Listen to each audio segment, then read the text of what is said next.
นี่ก็กันตบขัดซ้ายต่อมือเศร้าของวัดอุดมวิไลไปเงรามบ้านอุดมวิไลปีนี้เพิ่นก็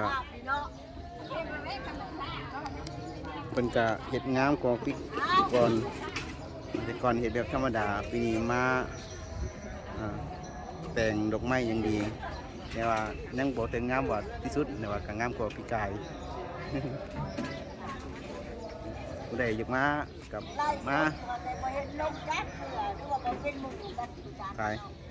เขาไม่ได้ได้ขายไว้ซื้อวัดเป็นยังไง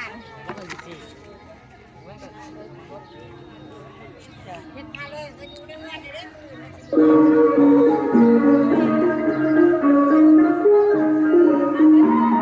ก็จองที่ยอดเลย